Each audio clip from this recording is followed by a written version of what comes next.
Olá, boa noite. Começando mais uma edição do Jornal da Difusora. Vamos aos destaques de hoje. Moradores do Coquilho, aqui em São Luís, fazem protesto contra a retomada de obra de condomínio onde 3 jovens foram assassinados no ano passado. Alerta nas estradas. Acidentes provocam mortes nas rodovias que cortam o Maranhão. Com as primeiras chuvas, Defesa Civil faz mapeamento das áreas de risco de desabamento na capital. E ainda já está em vigor lei que proíbe corte de luz e água aos finais de semana e feriados. O Jornal da Difusora já está no ar.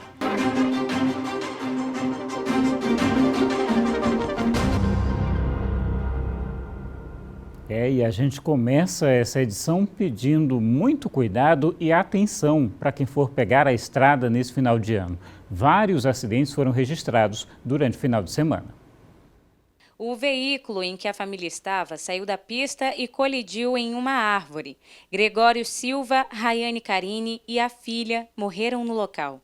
O acidente aconteceu por volta das 7 horas da manhã desta segunda-feira na MA 014, na altura do povoado Cachoeira. O acidente acontece após um fim de semana marcado por mortes nas rodovias que cortam o Maranhão. Somente no domingo, 4 pessoas vieram a óbito em 3 acidentes registrados pela Polícia Rodoviária Federal. Os 2 primeiros aconteceram ainda na madrugada, em Itinga do Maranhão, causando a morte do condutor e do passageiro, identificados pela PRF como Gabriel Macedo Costa e Carlos Mariano da Silva. Em São Luís, a vítima foi um ciclista atropelado na BR-135. Identificado como Francisco de Assis Souza, o homem faleceu antes de ser socorrido. A última colisão com morte registrada pela PRF no domingo aconteceu por volta das 7 horas da noite em Imperatriz, no sul do estado. Jailton Santos Reis morreu no acidente envolvendo 2 carros e uma motocicleta.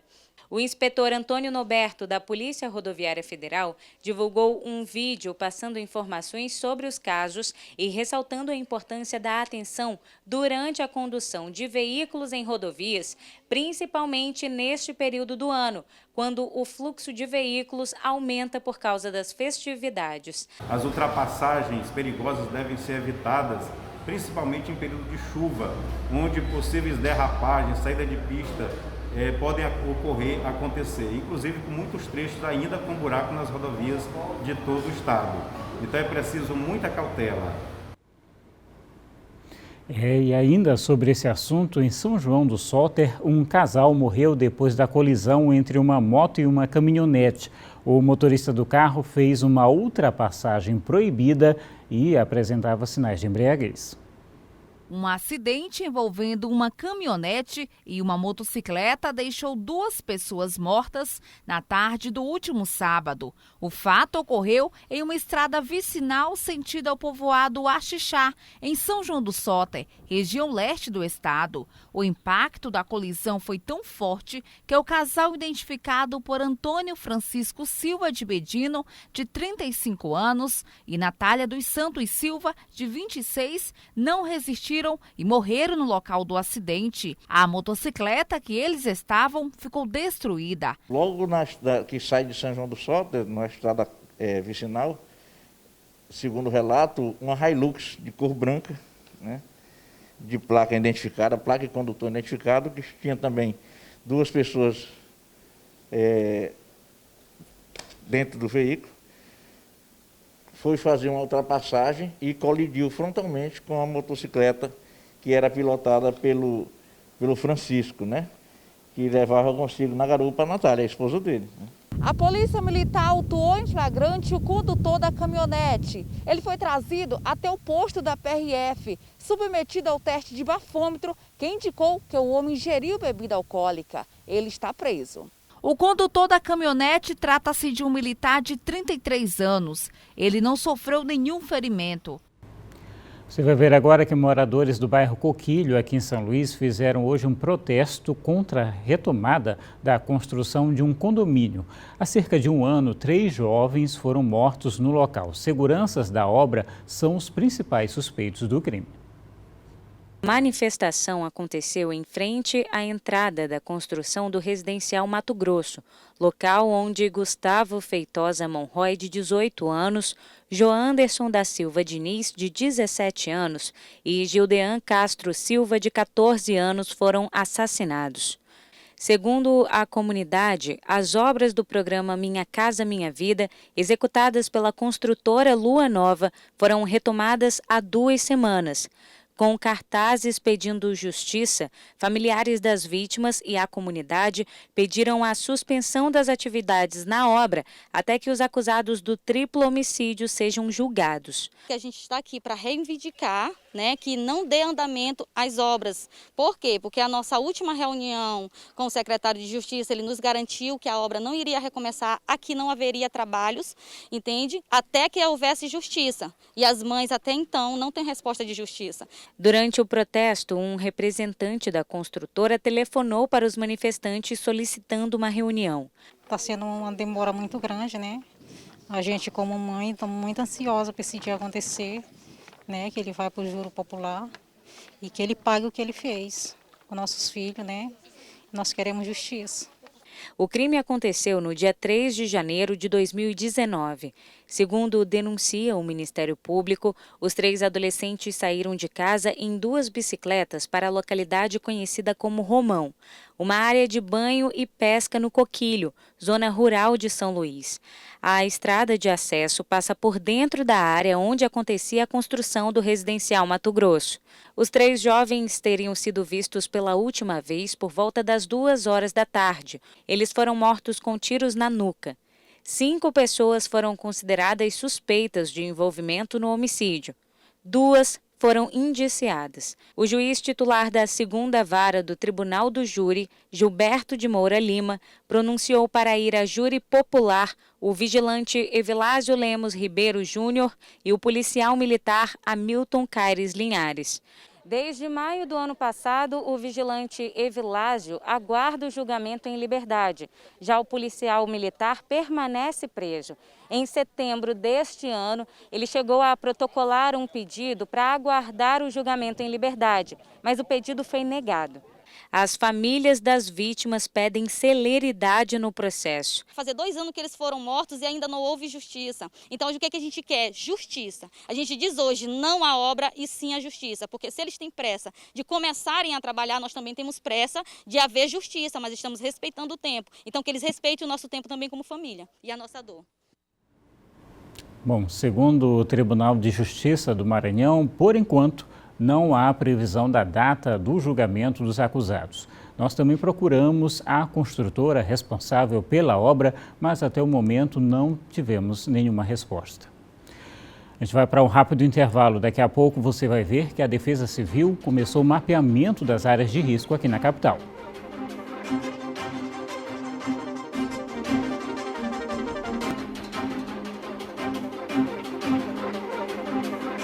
Estamos de volta e olha só, vem aí o especial de final de ano aqui da TV Difusora. O Inspirar será um programa especial que vai compartilhar grandes histórias, celebrar boas ações e fortalecer trajetórias de pessoas e empresas que se reinventaram nos últimos tempos. Depois de um ano tão incomum como 2020, o Sistema Difusora busca, através deste programa, conectar histórias de destaque com o público maranhense e fortalecer o sentimento de melhores perspectivas para os dias que virão. O especial será veiculado nos dias 23, 24 e 25 de dezembro e será reprisado nos dias 30, 31 e 1º de janeiro do ano que vem. Então já sabe, né? Temos data marcada para assistir ao programa que vai inspirar um 2021 bem melhor para todos nós. Foi sancionada a lei que impede o corte de serviços essenciais, como o fornecimento de energia, água, às sextas-feiras, sábados, domingos, além de feriados ou vésperas de feriado. A lei é de autoria do senador Everton. Pela lei, serviços considerados essenciais, como água, luz e gás, não poderão deixar de ser prestados à população às sextas, sábados, domingos, feriados e nas vésperas de feriados.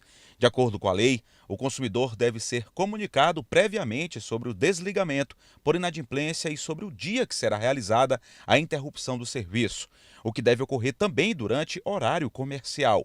Caso o usuário não receba a notificação prévia, não será cobrada taxa de religação e a concessionária responsável pelo fornecimento será multada. A lei diz, na verdade, que há no serviço público, tem que haver no serviço público uma cortesia. Esse nome está lá na lei.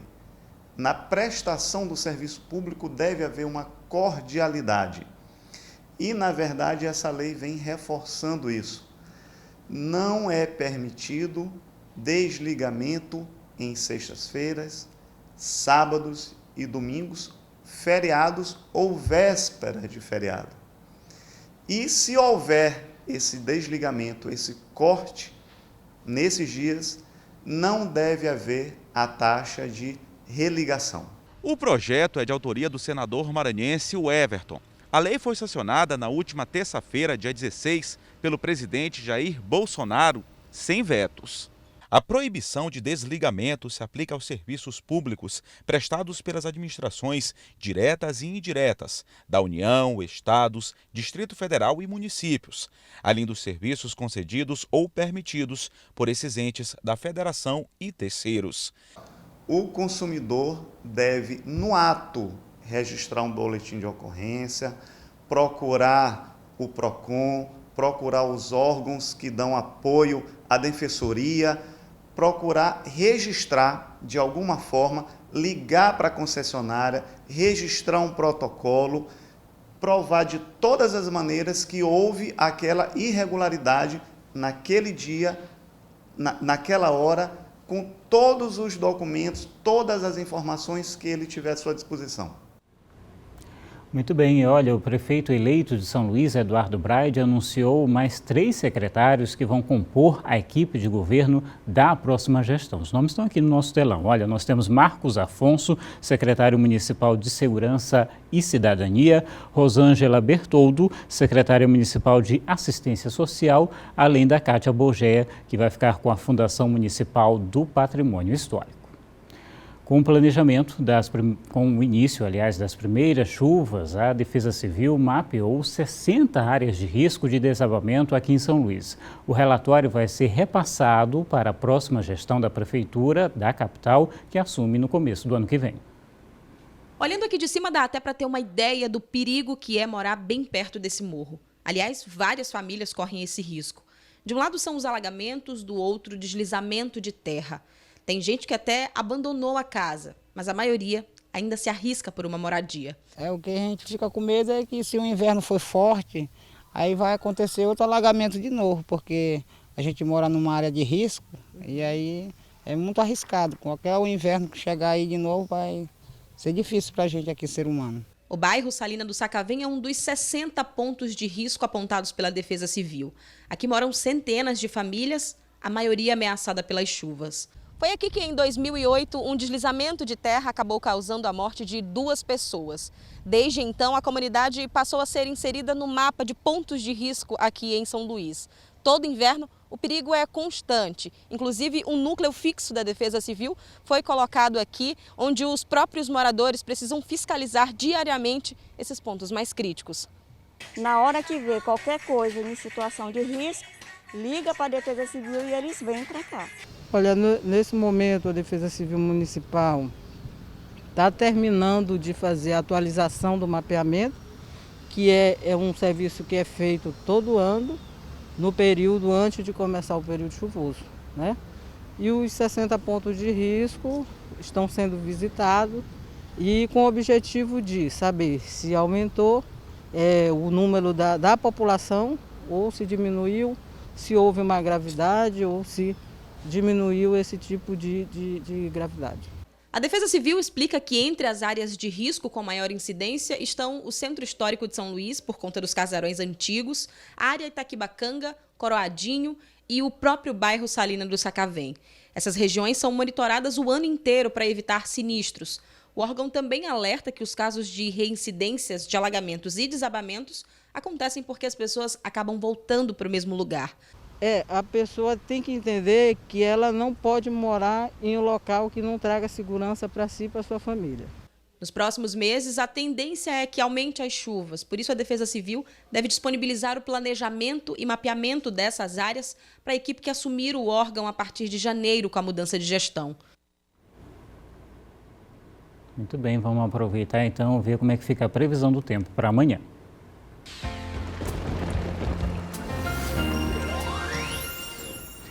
Aqui em São Luís vamos ter sol com aumento de nuvens pela manhã, com pancadas de chuva à tarde e também à noite. Temperaturas aqui no telão, mínima de 25 e máxima de 32 graus. Em Coelho Neto, sol pela manhã, com possibilidade também de chuva à tarde e à noite. As temperaturas ficam em mínima de 24 e máxima de 34 graus por lá. Em São João dos Patos, na maior parte do tempo, pode ocorrer pancada de chuva, também especialmente no período da tarde e também à noite. Mínima de 24 e máxima de 32 graus. Rápido intervalo, daqui a pouco você vai ver a entrega de 2 novos ecopontos aqui na capital. Até já.